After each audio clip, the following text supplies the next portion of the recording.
Hey guys, welcome back to my channel Anita Kamal channel. जय श्री कृष्णा, जय श्री राधे। सबसे पहले नए साल की हार्दिक शुभकामनाएं। नया साल आपका आने वाला आपके लिए बहुत शुभ हो, बहुत तरक्की देने वाला हो और कल्याणकारी हो।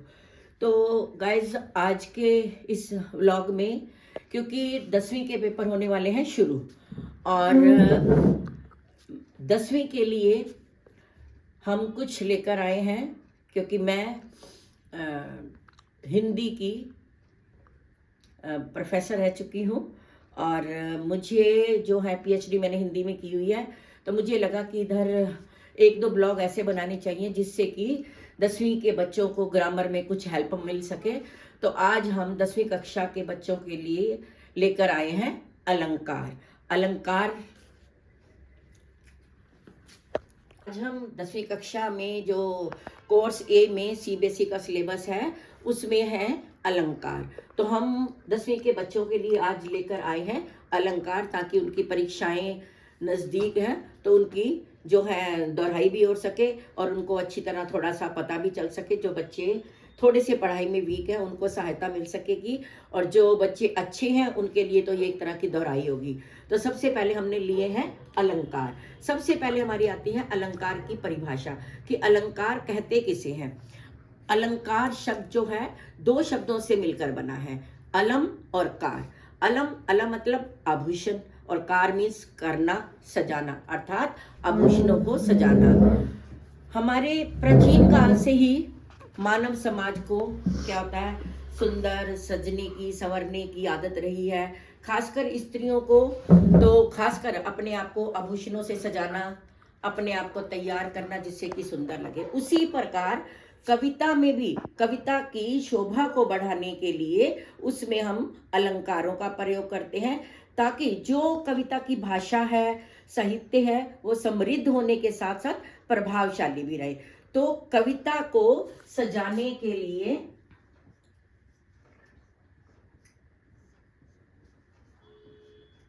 कविता को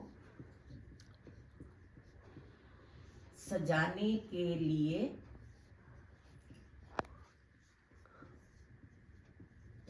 जिन शब्दों का प्रयोग किया जाता है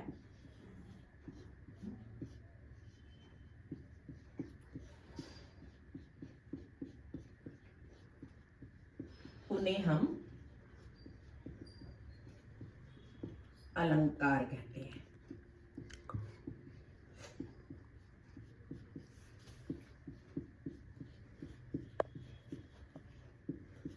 वैसे तो अलंकार बहुत हैं, पर 10वीं कक्षा के सिलेबस के हिसाब से हम यहाँ पर लेंगे। तो अलंकार मैंने अभी परिभाषा बताई कि कविता में कविता को सजाने के लिए और कविता को प्रभावशाली बनाने के लिए हम जिनका प्रयोग करते हैं उन्हें हम अलंकार कहते हैं। तो 10वीं कक्षा में दो तरह के अलंकार हैं। अलंकार के दो भेद हैं हमारी। पहला है शब्दालंकार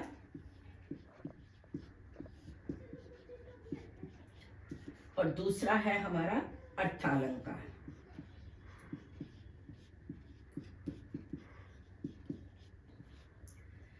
दसवीं कक्षा में शब्दालंकार और अर्थालंकार है।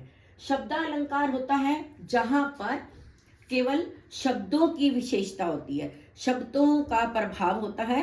अर्थ हमारे लिए इतना मायने नहीं रखता, लेकिन शब्द, एक ही शब्द की जो ध्वनि होती है, लय होता है, वो एक ही शब्द का आता है। तो शब्दालंकार, शब्दालंकार के भी आगे भेद हैं। शब्दालंकार के आगे हमारे तीन भेद, हम जो 10वीं कक्षा में आते हैं वो तीन भेद हैं। पहला है हमारा अनुप्रास, दूसरा है यमक और तीसरा है शलेश। ये शब्दालंकार के भेद हैं, अनुप्रास, यमक और शलेश। इसमें अब हम पहला लेने लगे हैं अनुप्रास अलंकार। अनुप्रास अलंकार अनुप्रास अलंकार में जहां पर एक ही वर्ण पुनरुक्ति होती है, एक ही वर्ण 2 बार 3 बार 4 बार प्रयोग किया जाता है, एक ही वर्ण की ध्वनि आती है और वही वर्ण एक ही वर्ण की बार बार प्रयोग होने से एक ही वर्ण की जहां पर आवृत्ति होती है वहां पर हमारा अनुप्रास अलंकार होता है। जहां एक ही वर्ण की आवृत्ति मीन्स कि एक ही शब्द बार बार आता है, आवृत्ति होती है, वहां अनुप्रास अलंकार का प्रयोग किया जाता है।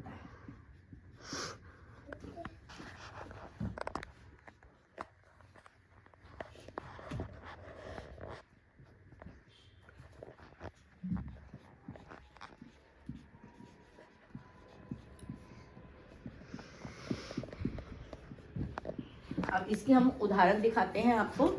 एक ही मैंने वर्ण बोला है, ये याद रखना है, जैसे हमारे पास है एक ही वर्ण, पहला वर्ण हम आपको दिखाते हैं कि किस प्रकार एक ही वर्ण बार बार प्रयोग करके उसमें आवृत्ति होती है। अनुप्रास का उदाहरण है हमारे पास, पहला है चारू चंद्र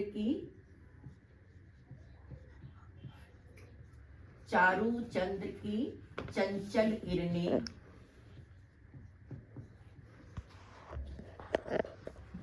देखिए इसमें ये च हमारा वर्ण है, ये आया है। अब ये हमारा चारू चंद्र की चंचल किरणें आवृत्ति हुई है च की, तो जैसे मैंने बताया था ये च हमारा सिर्फ वर्ण है, शब्द नहीं है। इस बात का ध्यान रखना है कि जहां पर एक ही वर्ण की आवृत्ति होती है, तो चारू चंद्र की चंचल किरणें में च की आवृत्ति है। दूसरा देखिए, जैसे हमारे पास है रघुपति राघव राजा राम, इसमें हमारी र और र वर्ण की आवृत्ति हुई है, इसलिए हमारा ये अनुप्रास अलंकार है। तीसरा देखिए, मुदित महीपति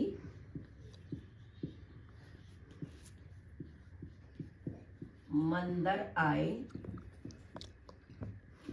सेवक सचिव सुमंत बुलाए। अब देखिए ये हमारी रामायण की चौपाई है, लेकिन उसमें देखो म फर्स्ट लाइन जो हमारी पहली पंक्ति में म की आवृत्ति है, मुदित महीपति मंदी आए, और दूसरी में सेवक सचिव सुमंत बुलाए, स और स की आवृत्ति है, इसलिए यहाँ पर हमारा कौन सा अलंकार हुआ, यहाँ पर अनुप्रास अलंकार हुआ। आगे देखिए,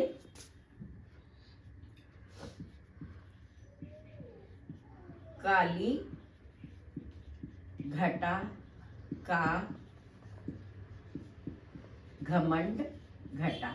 वैसे तो ये अलंकार आगे भी बताऊंगी कि कौन सा अलंकार बनता है, लेकिन यहां पर हमारा घ इसकी वजह से हमारा कौन सा अलंकार बना, ये अनुप्रास अलंकार बना।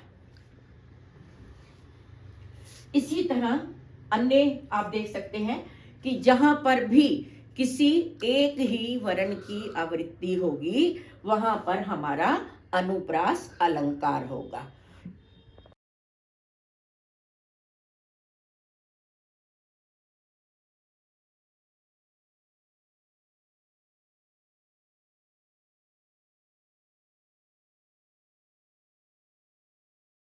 इसी में शब्दालंकार में भी दूसरा भेद आता है हमारा यमक अलंकार। यमक अलंकार, देखिए यमक अलंकार जहां पर एक ही शब्द दो बार आता है और दोनों बार ही उसका अर्थ जो है अलग होता है। देखिए अनुप्रास अलंकार में मैंने आपको समझाया था कि एक ही वर्ण वर्ण समझते हो, एक ही वर्ण आता है बार बार। और यमक अलंकार जहां पर एक ही शब्द दो बार या उससे अधिक बार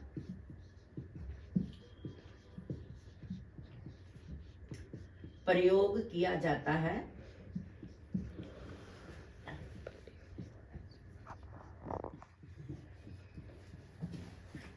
और हर बार उसका अर्थ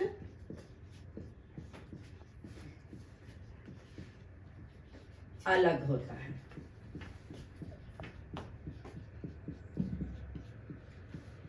देखिए, जैसे कनक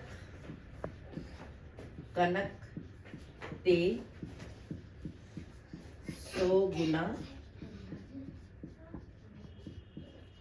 मादकता अधिकाय। देखिए, यहां पर जो अर्थ है, एक कनक का मतलब है गेहूं, और एक कनक का मतलब है सोना। गेहूं का भी प्रयोग किया जाता है। कनक कनकते 100 गुना मादकता अधिकाय।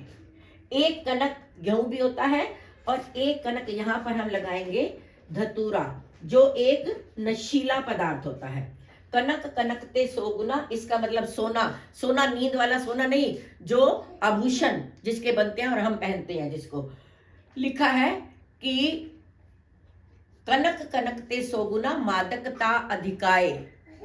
सोने में धतूरे से 100 गुना अधिक नशा होता है। आप पूछोगे जी कैसे, वो तो नहीं खाया जाता। देखिए, धतूरा जो एक नशीला पदार्थ है, उसे खाकर मनुष्य क्या होता है, बुरा जाता है।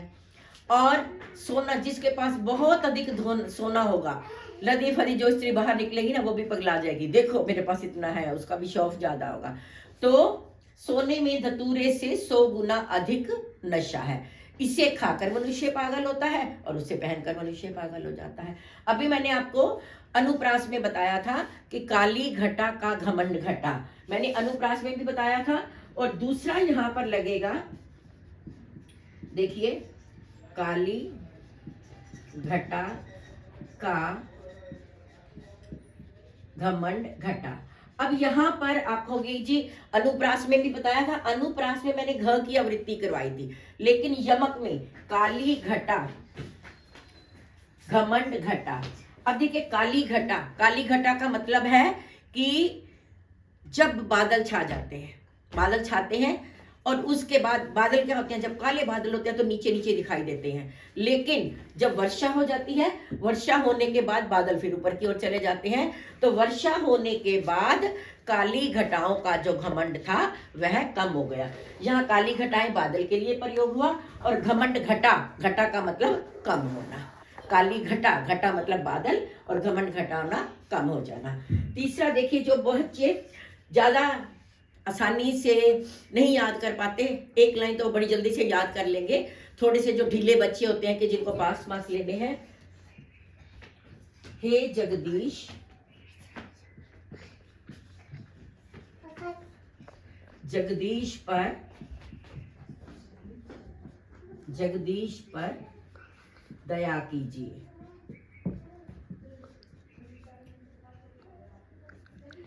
हे जगदीश और जगदीश, देखिए ये शब्द 2 बार आया आपके पास। हे जगदीश पहला किसके लिए प्रयोग हुआ है, हमारे भगवान के लिए, कि जगदीश पर दया कीजिए। हे जगदीश, हे भगवान। जगदीश यहाँ पर एक व्यक्ति का नाम है कि हे जगदीश, जगदीश पर अपनी कृपा कीजिए। तो यहाँ पर दोनों अर्थ इसके अलग हुए हमारे। तो ऐसे ही हमारे और बहुत सारे शब्द हैं। माला फेरत जुग भया, मिटा न मन का फेर, कर का मन का डारी दे, मन का फेर। अब इसमें देखो, मन का शब्द आया है। मन का शब्द का अर्थ क्या है, माला फेरते हुए। इसका पूरे का अर्थ पहले बताती हूँ ताकि आपके दिमाग में रहे। माला फेरते हुए हम जो अपने घरों में देखते हैं, हमारे बड़े दादी नानी मम्मी वगैरह जो है वो क्या करती है ना, माला फेरते हैं। वो कहते हैं कि माला फेरते हुए एक युग बीत गया, लेकिन तुम्हारे मन का फेर नहीं गया। अर्थात तुम्हारे मन में जो चल रहा है, ये है वो नहीं गया। तो क्या कह रहा है कि कर का मन का डार दे, कि हाथ से जिस हम माला के मनके को हाथ से फेरते हैं, उस मनके को छोड़ दो, मन रूपी मनके को फेरो। अर्थात अपना मन जो है उसको स्थिर रखो, उसे दुनिया की बुराइयों में मत लगाओ।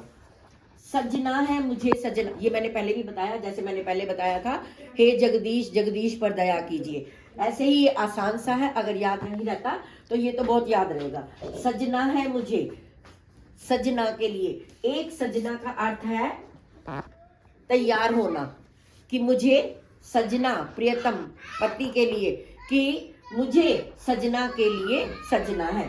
तेरी बरछीने है पलन के, तेरी बरछीने। अब यहाँ पर बरछीने और यहाँ पर बरछीने, ये बरछी है जिस, तेरी बरछीने है कलम के। देखिए ये बरछीने और बरछीने दो बार आया। ये बरछी है जो हम देखते हैं योद्धाओं ने ली होती है, युद्ध में पहले ली होती थी। तो ये भूषण की एक कविता है, उसमें लिखा गया है कि तेरी बरछीने, बरछीने मतलब बल, दुश्मनों के, खलन मीन्स दुश्मन, तेरी बरछी ने दुश्मनों के बलों को छीन लिया है। ईश्वर ने भेजा पर भेजा देकर नहीं, ये भी आसान है। देखिए ईश्वर ने तुम्हें पृथ्वी पर तो भेजा है, ये भेजा भेजना, भेजा देकर नहीं, भेजा मतलब दिमाग देकर। कई बार हम किसी को डांटते हैं या कुछ करते हैं तो हम ये कहते हैं ना तेरा भेजा है या नहीं, तो उसी का हमने बना दिया कि ईश्वर ने तुझे धरती पर तो भेजा है लेकिन दिमाग देकर नहीं भेजा। मन चला तेरी ओर, मन चला, देखिए मन चला दो बार आया है। मेरा मन चला तेरी ओर।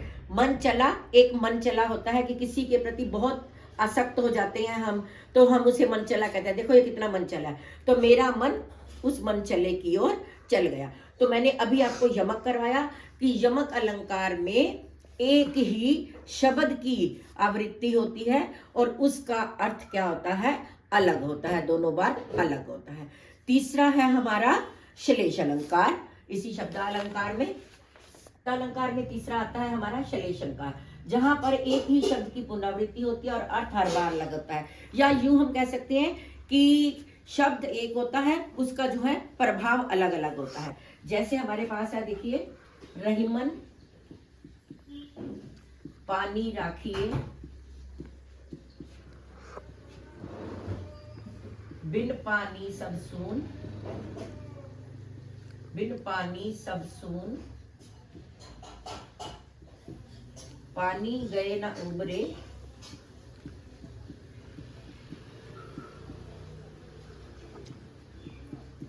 मोती मानस चून। देखिए पानी एक ही है हमारे पास, उसका जैसे मैंने बताया है अर्थ लगाएंगे, प्रभाव अलग आ रहा है। कि रहीम दास जी कहते हैं हमें अपने पास पानी की जरूरत बहुत होती है। मनुष्य भोजन के बिना रह जाता है लेकिन पानी के बिना नहीं रह सकता, कि पानी के बिना सब सूना है। अब उसी पानी का असर देखिए कितना अलग पड़ रहा है। पानी गए ना उबरे, मोती, अगर हम उसी पानी, मोती के अर्थ में लेते हैं कि मोती के ऊपर पानी डालते जाओ तो क्या होता है, मोती की चमक खराब हो जाती है। पानी मानस, अगर मनुष्य में लगा है इज्जत, अगर मनुष्य की इज्जत चली जाती है तो सब कुछ चला जाता है। चून जिसे हम आटा भी कहते हैं, जिसे रोटियां बनती हैं, और अगर उसमें पानी डाल दिया जाए तो पानी इकट्ठा होता है। पानी शब्द एक है, उसके अर्थ अलग अलग, उसका प्रभाव जो अलग अलग पड़ता है। इसी तरह है हमारे पास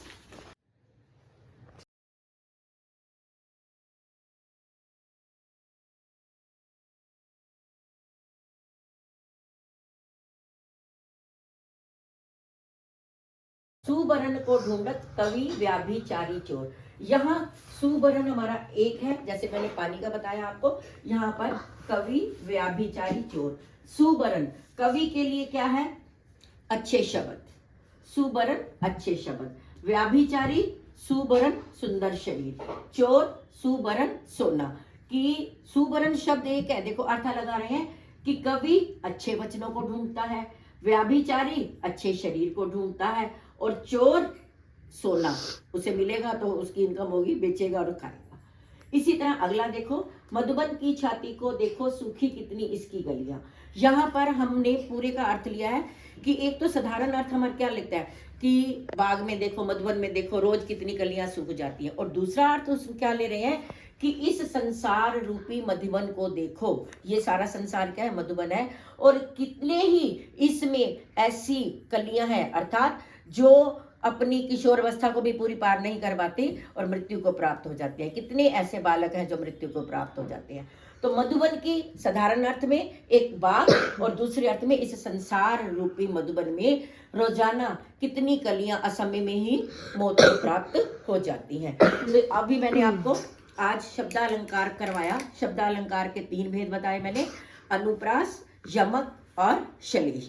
दोबारा बता रही हूँ, यमक में एक, ये याद रखना है, एक वर्ण की आवृत्ति होती है और उसी की विशेषता होती है।